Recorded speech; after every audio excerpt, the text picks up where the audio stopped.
السلام عليكم ومرحبا بكم في القناه ديالي، وشكرا على التعليقات ديالكم وعلى المتابعه ديالكم. اليوم ان شاء الله غادي نقدم لكم واحد الوصفه رائعه اللي انا جربتها هذه تقريبا شي شهر وعطاتني واحد المفعول اللي هي كتعطي تعطير للجسم او كتخلي الريحه زوينه في الجسم. غادي نقول لكم المكونات ديالها على حسب الوصفه. اول حاجه كنستعملو هو المسك، هذا اللي موجود عند العطار او الناس اللي كيكونوا في السعوديه موجود عندهم. زيت جونسون او زيت الاطفال وزيت الجيليسرين. انا هذه هي الوصفه، ها هي انا صوبتها، استعملتها يعني مده تقريبا شهر.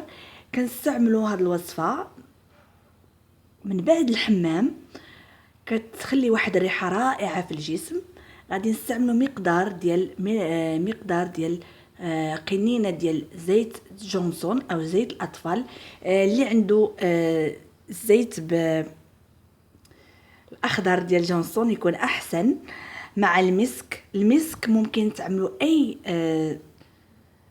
ما عرفتش مالي هاد النهار، المهم اي مقدار مع زيت الجليسرين حتى هو كميات متساويه.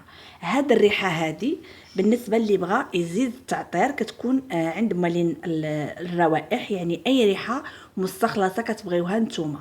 غادي ناخذوا المقادير وغادي نوضعوهم في قنينه بحال هكا، وغادي نخليو واحد لمده اسبوع وحنا كنستعملوا بحال هكا.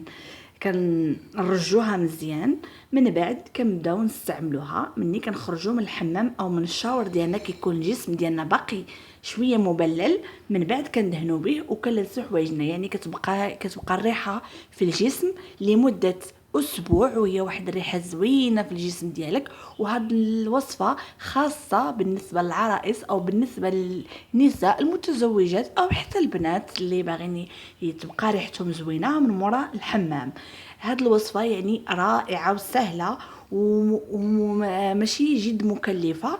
كنتمنى انها تعجبكم وتعملوا لي لايك وتعملوا لي شير، شكرا على الوفاء ديالكم وشكرا على التعليقات ديالكم، سواء ايجابيه او سلبيه. ما كي هذا الشيء الا كيزيد يحفزني ان شاء الله باش ندير لكم وصفات اخرى.